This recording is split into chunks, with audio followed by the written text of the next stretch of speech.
le tabernacle du témoignage. Tous ses ustensiles et tout ce qui lui appartient. Ils porteront le tabernacle et tous ses ustensiles. Ils en feront le service et ils camperont autour du tabernacle.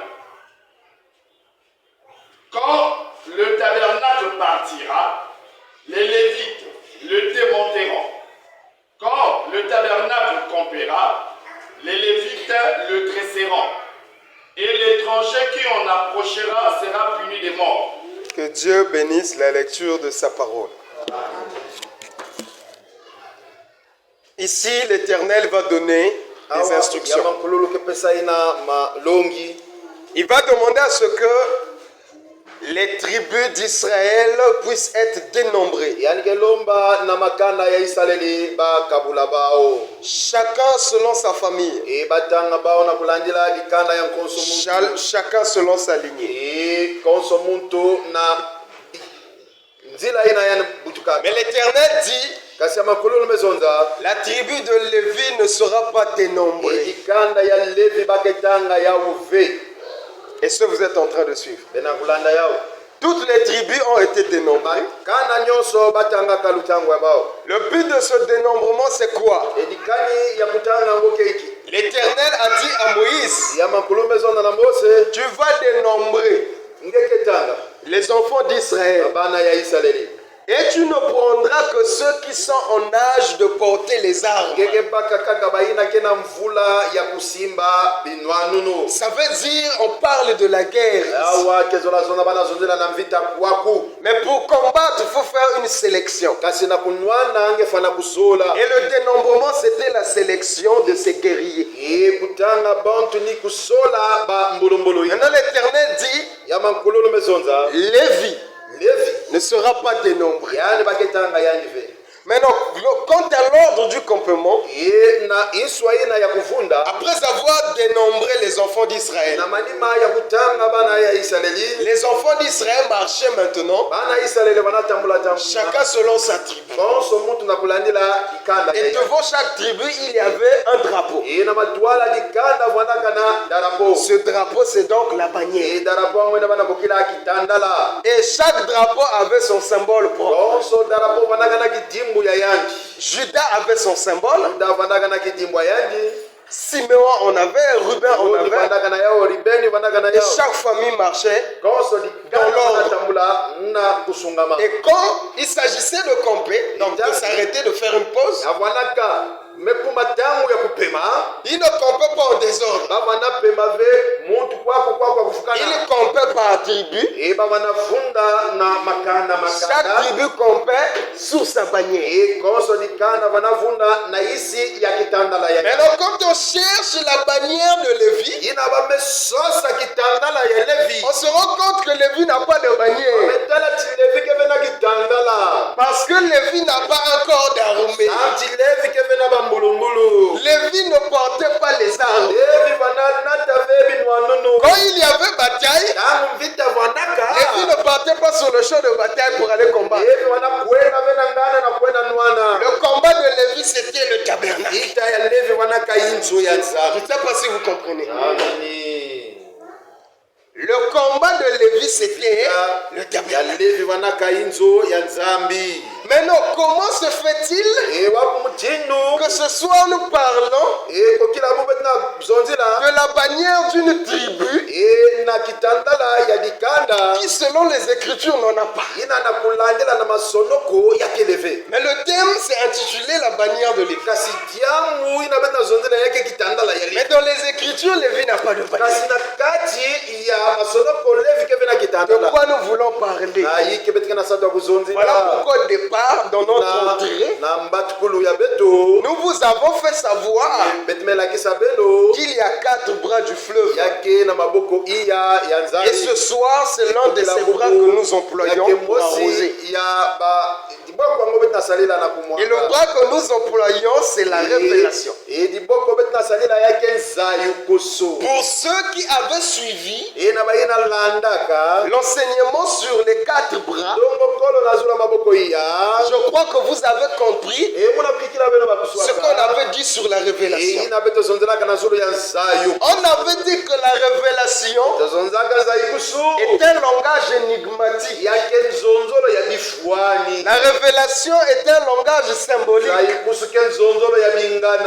La révélation, c'est la parabole. Et pour comprendre la révélation, il faut d'abord saisir le mystère. Il faut d'abord saisir le secret. Parce que le but de la révélation, c'est seulement venir faire sortir le secret. Est-ce que vous comprenez? Amen. Donc la révélation ne peut pas avoir lieu s'il n'y a pas un secret. Et nous disons ce soir, il y a un secret qui doit être dévoilé. D'où nous employons la révélation. Est-ce que vous comprenez ça? Nous disons, le secret, c'est comme une pièce de monnaie qui tombe sous le lit.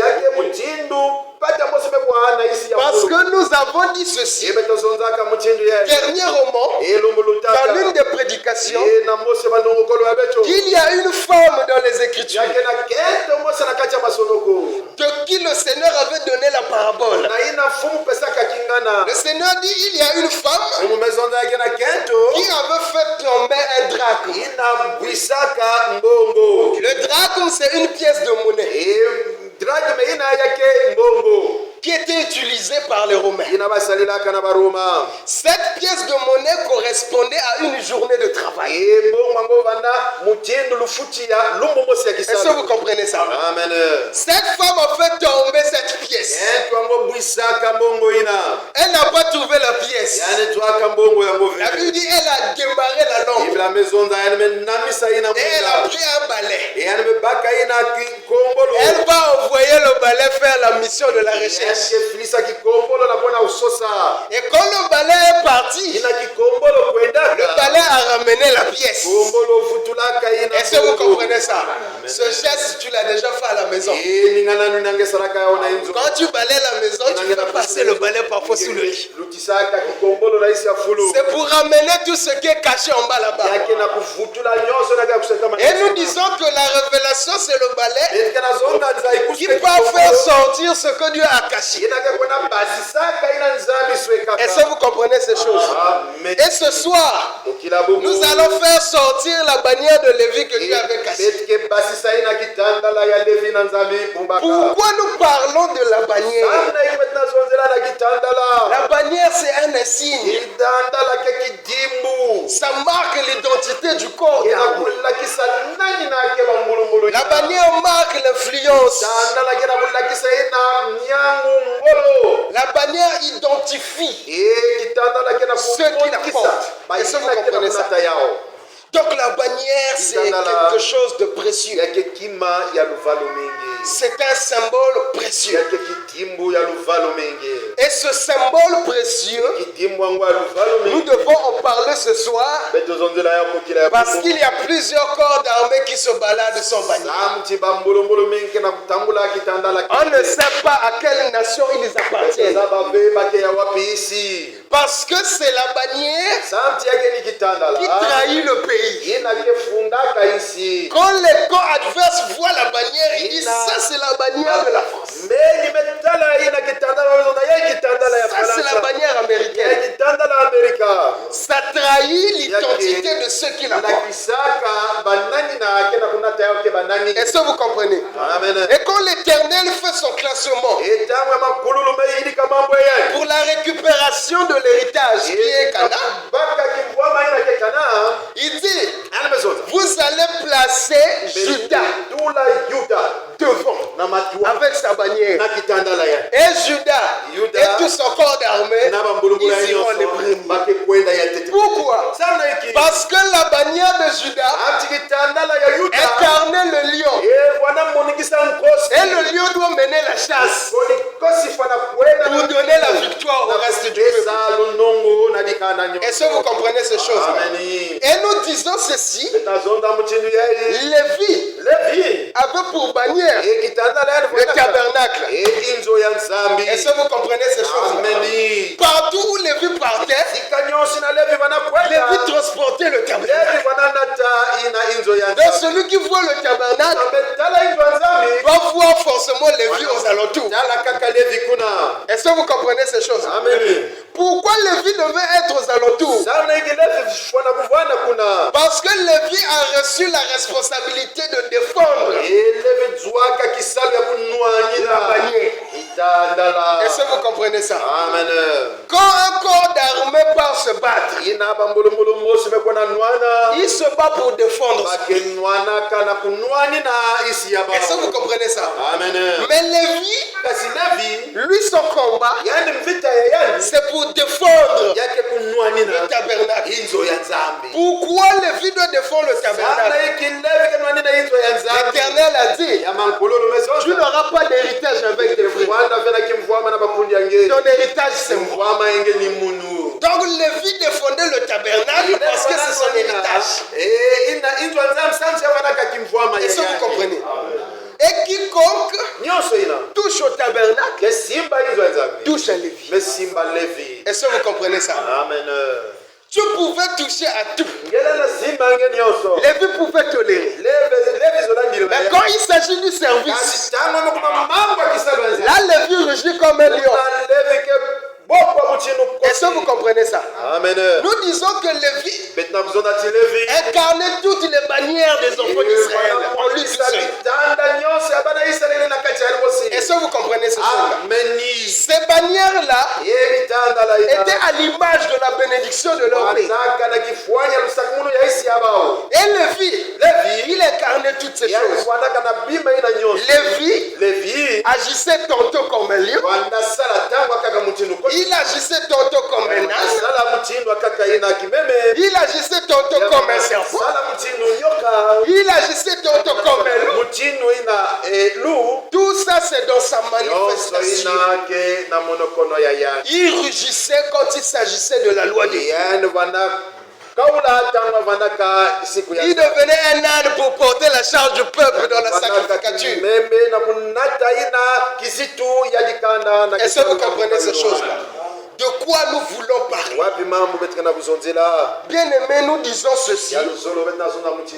Lévi était tout un corps d'armée. Mais Lévi ne partait pas combattre sur le champ de bataille. Lévi menait un autre combat. Est-ce que vous comprenez ça? Le combat de Lévi, c'est pour défendre la justice. Le combat de Lévi, c'est affronter le péché. Parce que quand les enfants d'Israël péchaient, ils allaient vers les Lévites avec le sacrifice. Et Lévi a attrapé le péché. Il égorgeait le péché. Est-ce que vous comprenez ça? Ça veut dire la mission de Lévi, c'est lutter contre le péché. Je ne sais pas si on est d'accord. Maintenant, vous allez remarquer une chose. Moïse va faire une déclaration qui nous met sur la piste par rapport à ce que nous sommes en train de dire. Qu'est-ce que Moïse va dire? On est dans Exode 17.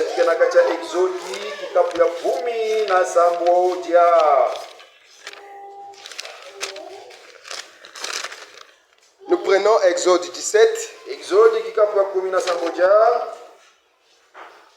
Le verset 15. Exode 17, le verset 15. Moïse bâtit un autel et lui donna pour nom l'Éternel ma bannière. Que Dieu bénisse la lecture de sa parole. Amen. Bien aimé, je ne sais pas si on avance bien. Ah, si Dieu n'avait pas voulu que Lévi ait une bannière, parce que lui-même était déjà la bannière de Lévi. C'était lui le drapeau qui identifiait Lévi. Est-ce que vous comprenez ça? Amen. Donc Donc quand on voyait Lévi, on voyait l'Éternel lui-même. Est-ce que vous comprenez? Mais quelle est l'attitude d'un homme qui a pour bannière l'Éternel? Peut-être que vous n'êtes pas convaincu que l'Éternel c'est une bannière. C'est un drapeau. On va encore lire pour justifier. Nous sommes dans Psaume 60, verset 4. Psaume 60. Psaume 60, le verset 4. Tu as ébranlé la terre, tu l'as déchirée. Répare ses brèches, car elle chancelle. Ok, verset 6. Tu as donné à ceux qui te craignent une bannière pour qu'elle s'élève à cause de la vérité. Que Dieu bénisse la lecture de sa parole. Amen. Les indices s'ajoutent. On est dans Ésaïe 11, 10.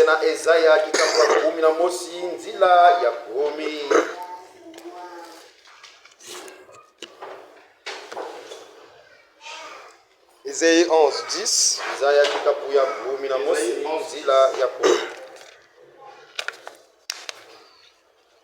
Ésaïe 11, 10. En ces jours, le rejeton d'Isaïe sera là comme une bannière pour les peuples. Les nations se tourneront vers lui et la gloire sera sa demeure. Que Dieu bénisse la lecture de sa parole. Amen. On acclame pour les Écritures.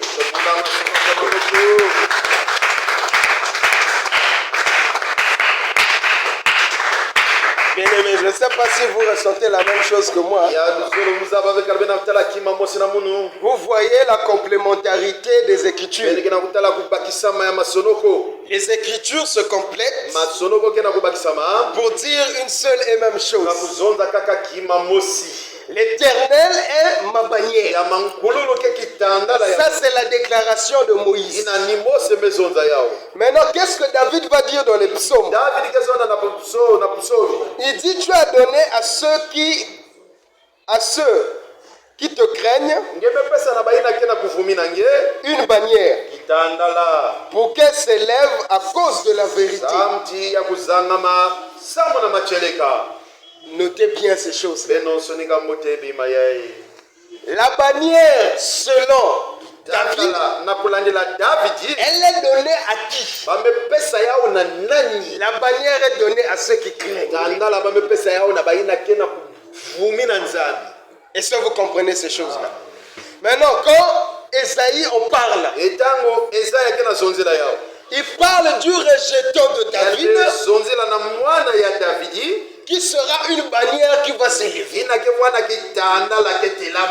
Or que le rejeton de David dont Ésaïe parle, nous savons que c'est le Seigneur Jésus-Christ. Parce que dans Apocalypse, quand Jean était en train de pleurer, parce qu'il n'avait trouvé personne qui soit digne pour ouvrir le livre, l'ange a dit à Jean, ne pleure pas. Voici le lion de la tribu de Juda, le rejeton de David. Dans le rejeton de David, c'est Christ. Et Christ dans la révélation, c'est pas un homme, c'est un drapeau. C'est notre bannière. Est-ce que vous comprenez ça? Donc nous confirmons que Lévi avait une bannière. Mais sa bannière n'était pas visible. Sa bannière n'avait pas la forme d'un drapeau. Parce que sa bannière n'était pas un drapeau physique. Sa bannière, c'était l'Éternel. Et l'Éternel était représenté au milieu du peuple par le tabernacle. Et quand Lévi marchait, on l'identifiait par le tabernacle. Quand Judas marchait, on l'identifiait par sa bannière. Est-ce que vous comprenez? Donc un homme pouvait être à distance, mais au loin il savait que là c'est Judas, là c'est Ruben, là c'est Simeon. Qu'est-ce qui leur trahissait? C'était leur bannière. Est-ce que vous comprenez ces choses? Et quand on cherchait Lévi, on ne voyait pas la bannière de Lévi, mais on voyait Lévi marcher avec le tabernacle. Donc ce qui identifiait Lévi parmi tant d'autres, c'était le tabernacle. Est-ce que vous comprenez? Amen. Or que Moïse reconnaît que l'Éternel c'est sa bannière. Donc nous disons, l'Éternel c'est un drapeau, c'est une bannière. Mais cette bannière, elle est donnée à qui? David dit dans les psaumes, à ceux qui craignent l'Éternel. Est-ce que vous comprenez ces choses? Pourquoi nous vous parlons de la bannière ce soir? Parce que vous devez comprendre que pour qu'une révélation ait un sens, pour donner l'explication. Si on vous laisse l'énigme, l'énigme ne peut pas donner vie. On a vu comment le roi Nebuchadnezzar dormait. Dans ce sommeil, il a eu un songe. Un songe qu'il a oublié et un songe qu'il ne comprenait pas. Il s'est mis en colère, il dit moi je vais tuer. Si vous ne donnez pas l'explication, je vais tuer. Ça veut dire quand l'explication n'y est pas, la mort est en train de sillonner. Est-ce que vous comprenez? Ce qui vient enlever la mort, c'est l'explication. Et l'explication vient d'où? L'explication vient de Daniel. Mais nous disons Daniel, c'est un simple corps, un simple instrument. Parce que quand le témoignage a été donné sur Daniel, on n'a pas dit il y a un homme de le royaume appelé Daniel. C'est lui qui explique les songes. On dit il y a un homme de ton royaume qui a sur lui l'esprit des dieux saints. Est-ce que vous comprenez? Donc en réalité c'est pas Daniel, mais c'est l'esprit du Dieu saint qui était en Daniel. Et nous disons ce soir, Daniel est là, mais c'est l'esprit du Dieu saint qui doit donner l'explication du songe. Et nous disons la bannière c'est un songe. Maintenant il faut vous expliquer cette bannière qui est tout un songe. Bien-aimés, vous devez savoir une chose. Vous et nous appartenons à quelqu'un. Vous et nous appartenons à un corps d'armée. Et on ne peut pas appartenir à un corps d'armée sans bannière. Pourquoi nous devons avoir une bannière? Parce que c'est ça qui nous identifie. C'est ça qui devient un indicateur de qui nous sommes. Est-ce que vous comprenez ces choses? Amen. Ah bien aimé, moi je suis déjà loin. Je vois un groupe de gens en train de marcher. Ils étaient vus de loin. Ceux qui les ont vus ont dit ceux-là, c'est des chrétiens.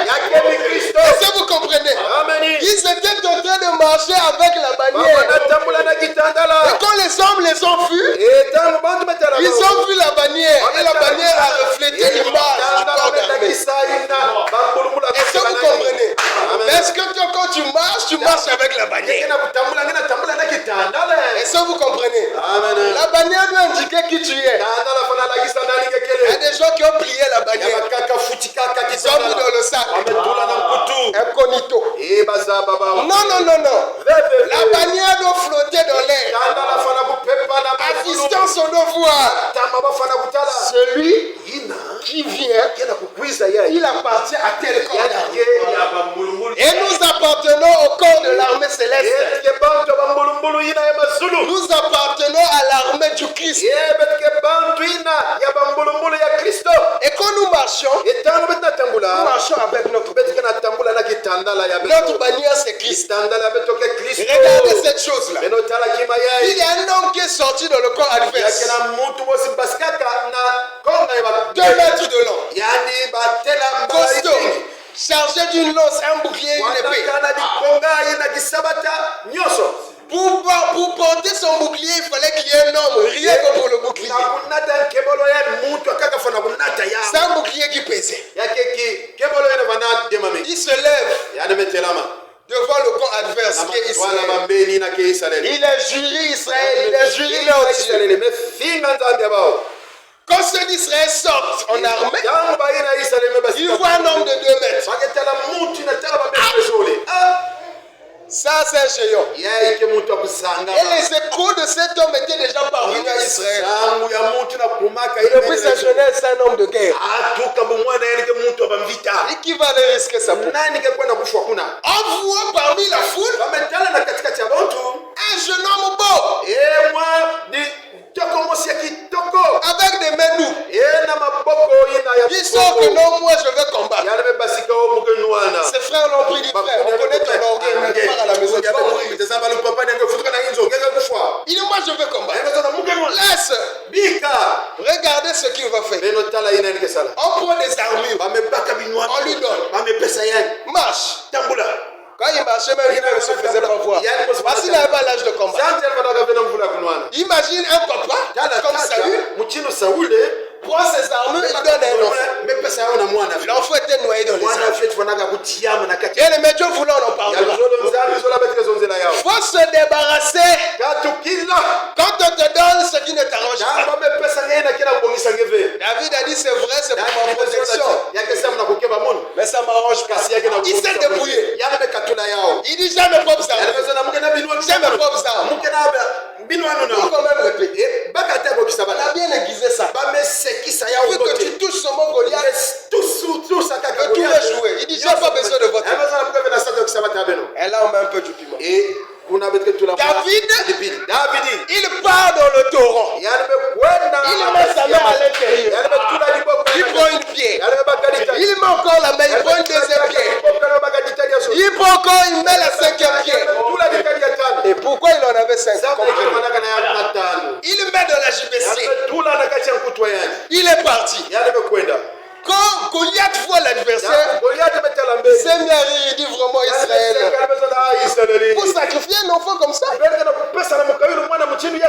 Et regardez ce que l'enfant va dire à Goliath. Tu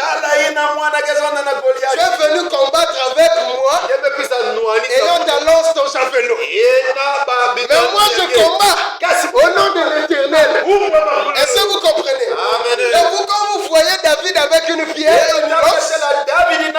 David lui-même voyait le nom de l'Éternel. David savait quelle était sa bannière. Voilà pourquoi il combattait avec assurance.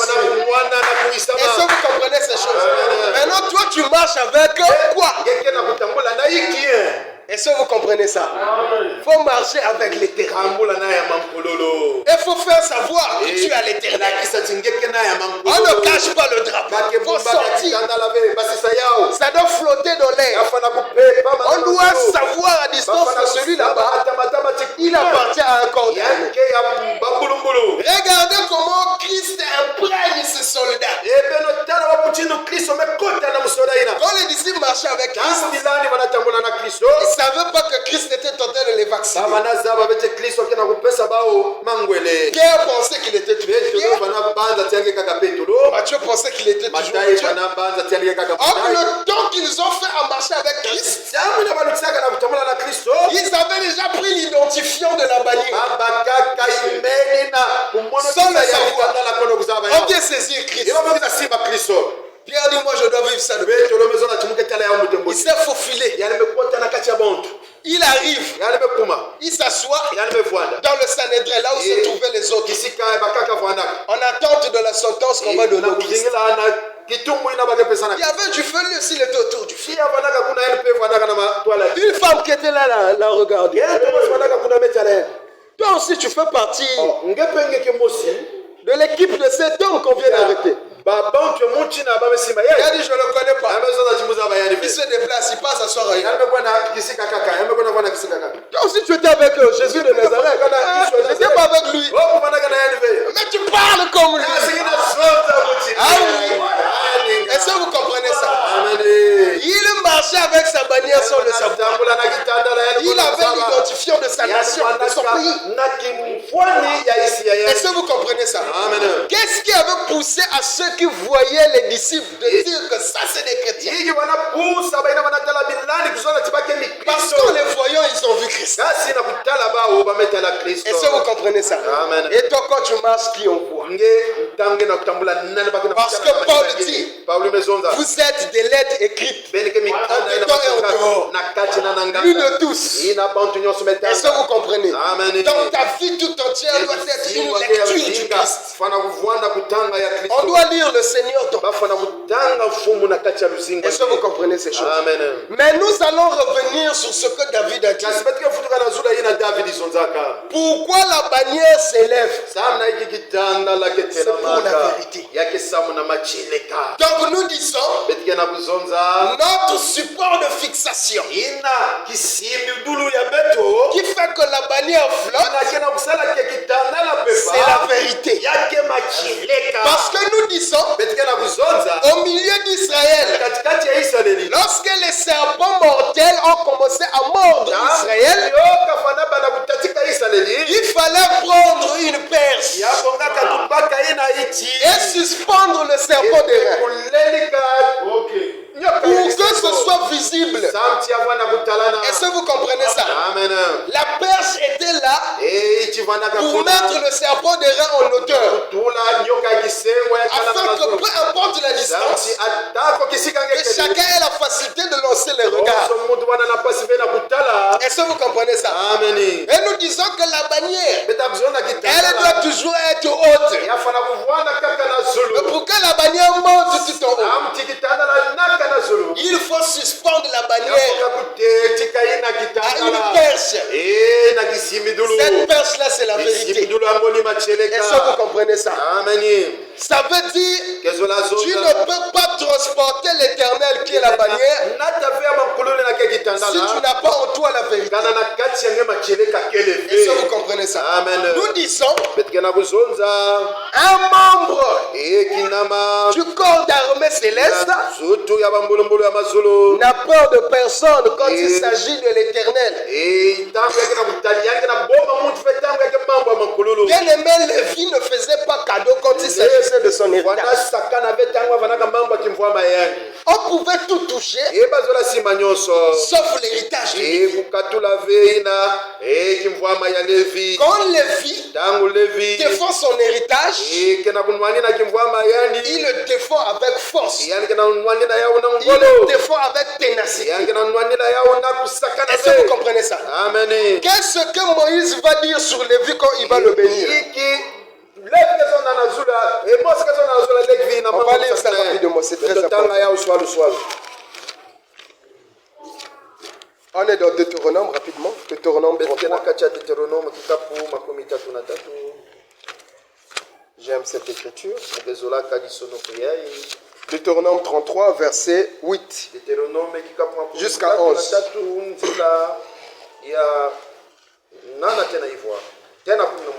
Deutéronome 33, 8 à 11.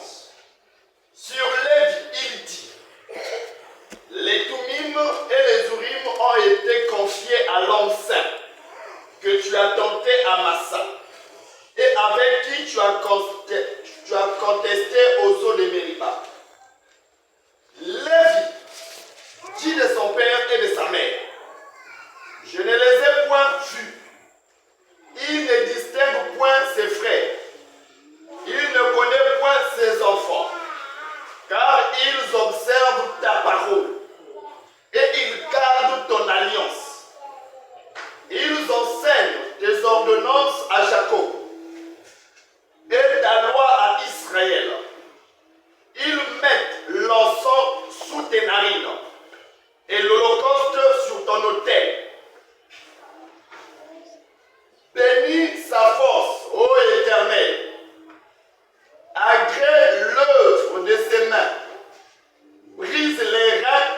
adversaires et que ses ennemis ne se relèvent plus. Que Dieu bénisse la lecture de sa parole. Amen.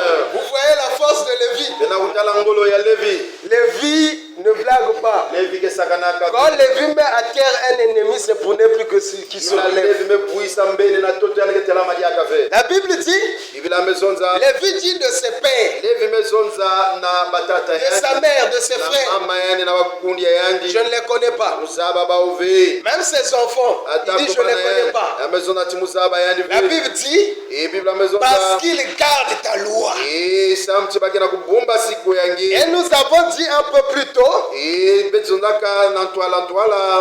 ne part pas combattre sur le champ de bataille pour défendre la nation.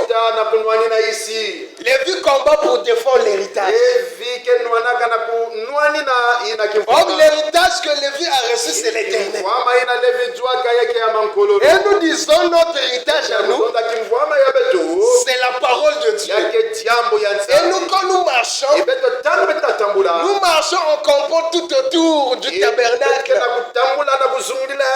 Parce que le tabernacle véritable, c'est Christ lui-même. Et Christ, c'est sa parole. Donc nous nous campons autour de la parole de Dieu. Et nous, quand nous combattons, c'est pour défendre les couleurs de notre bannière. Ça veut dire on ne peut pas tolérer qu'une personne vienne toucher l'héritage de Lévi. Quand on touche à l'héritage de Lévi, Lévi change de visage. Est-ce que vous comprenez ça? Regardez un peu cette chose. Moïse va sur la montagne. À son retour, quand il descend, il avait laissé Josué à un certain niveau de la montagne. Lui-même, il était monté plus haut. Il vient rejoindre Josué. Josué dit, est-ce que tu entends ce bruit? Moïse dit, oui, j'entends ce bruit. Josué dit, sûrement le peuple a attaqué. Ça doit être un bruit de guerre. Moïse dit, non, c'est pas un bruit de guerre. C'est le bruit d'un peuple qui s'est corrompu. Moïse descendant. Quand Moïse descend, il vient trouver le peuple dans la joie. Parce que quoi? Le peuple a maintenant vu Dieu. Quand on voit le Dieu que le peuple a vu, c'était le veau d'or. Moïse tout fâché. Dit ceux qui sont à l'éternel qu'ils viennent. Lévi n'a pas réfléchi. Lévi Moïse dit à Lévi, prends ton épée, entre dans les maisons. Tue tout ce que tu vas trouver qui ont désobéi. Lévi a pris son épée, il a égorgé ses frères. Pourquoi? Parce qu'il n'est pas défenseur de son peuple, il est défenseur de la loi de Dieu. Et quand la loi est transgressée, l'épée doit sortir. Et Lévi doit faire couler le sang. Est-ce que vous comprenez ça? Maintenant, regarde combien de fois on a touché à ton héritage pour fermer ta bouche. Il y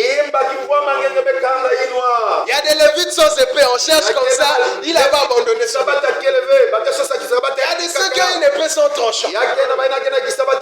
Nous disons bien aimés, étant des Lévites que nous sommes, nous défendons la couleur de notre bannière. On ne peut pas tolérer qu'une personne sorte du néant, commence à raconter des bêtises sur Christ. Mais c'est la bannière. Même si tu n'as pas d'argument, tu dois contester. Tu n'as pas de verset, tu dois t'élever. Tu dois dire c'est une fausseté ce que tu dis. On te dira mais tu t'appuies sur quoi? Tu as quel verset? Tu dis mon vrai verset c'est ma bannière. Moi je sais que c'est pas vrai. Est-ce que vous comprenez? Mais tu ne peux pas exercer au temple si tu n'es pas enrôlé. Voilà pourquoi il faut lire la Bible. Est-ce que vous comprenez ça? Bien aimé, c'est vrai que l'heure est déjà partie. On va continuer un autre jour. Mais on va fermer cette parenthèse rapidement. Bien aimé, Quand la Bible dit que Lévi dit de ses pères, je ne les connais pas. Ça veut dire, dans le service de Dieu, Lévi ne connaît pas c'est quoi les sentiments. Lévi ne vit que pour servir l'Éternel. Est-ce que vous comprenez ça? Amen. Ça veut dire, à tout moment, Lévi est prêt à exercer sa main. Est-ce que vous comprenez? Amen. Et vous allez voir le Lévite véritable, ce qu'il a fait.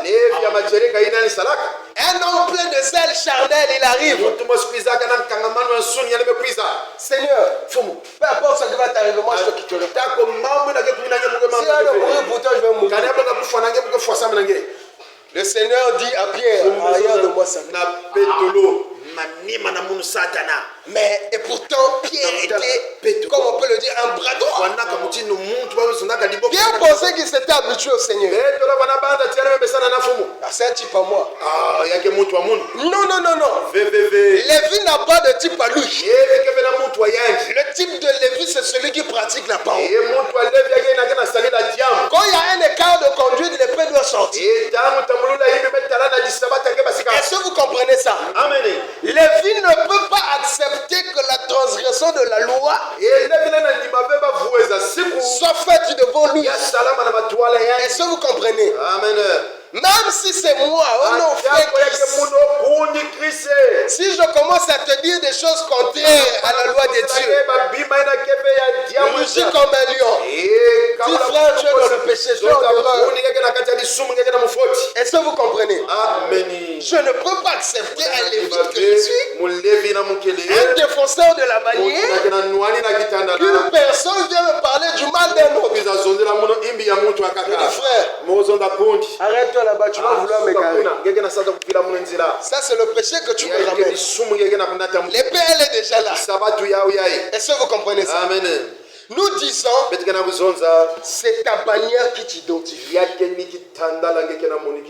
enfant de Dieu a son influence d'enfant de Dieu. Et nous disons, faut qu'un autre saint puisse se sentir en présence d'un saint candidat à côté de lui. Est-ce que vous comprenez ça? Vous pensez que qu'est-ce qui nous donne le droit de dire parfois certaines choses? Parce qu'on a pris la bannière, on a mis dans le sac.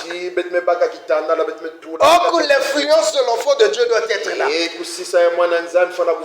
De sorte que un autre frère, une autre soeur, avant d'aborder un sujet quelconque, réfléchit d'abord à deux fois. Ah, sœur, il n'a trop chaud. Ah, la sœur là ne blague pas. Il y a tellement de bassins, il va me parler, c'est le diable. Oh, la chose là, il va me dire qu'il y a c'est ça ta bannière. Est-ce que vous comprenez ça? Amen. Tu dois être prêt à tout moment de sortir la vérité. C'est ça qui fait que ta bannière s'élève en haut. Est-ce que vous comprenez? Amen. Quand tu mets les sentiments dans les choses de Dieu, ça détruit celui que tu supportes et ça te détruit toi-même. Est-ce que vous comprenez ça? Amen. Il faut que nous puissions nous sentir cadrés quand on est entre nous.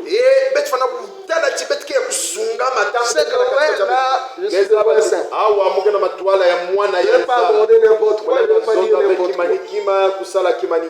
On ne peut pas être à l'aise dans tous les sujets. Mais le frère, comment tu vois? Mais comment je vois quoi? Tu veux m'égarer, tu veux me détourner. On a nos sujets à nous. Est-ce que vous comprenez ça? Amen. Et il y a des sujets que nous n'abordons pas. Parce que le but d'aborder un sujet entre nous, c'est pour emmener l'édification. Et pour joindre au thème qu'on avait prêché le dimanche, nous disons la pensée doit être conservée.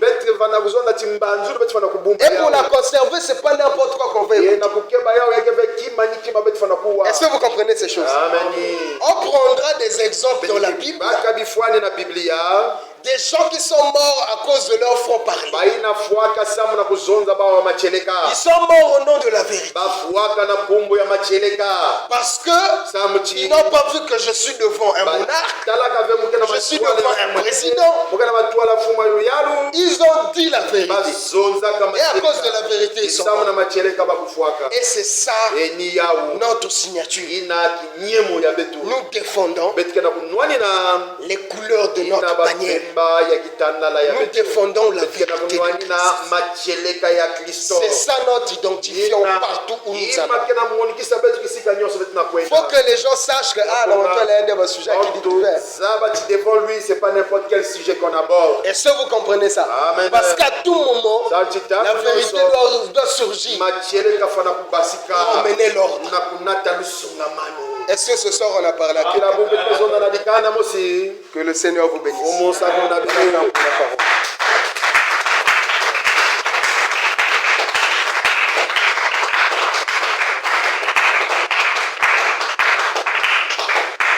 Bien-aimés, que le Seigneur nous bénisse. Dieu voulant, le jeudi, on va encore avancer un peu plus dans cette lancée. Cette fois-ci, on va prendre les exemples des personnes qui ont défendu la justice du Seigneur. Tu vas prier donc le Seigneur. Va dans le sens où tu as compris. Je ne sais pas ce que tu as noté précisément, mais parle le Seigneur. Qu'il fasse de toi un défenseur de sa loi, de sa parole, de sa vérité. Coûte que coûte. Prions au nom du Seigneur. Gloire à Jésus-Christ. Merci Seigneur.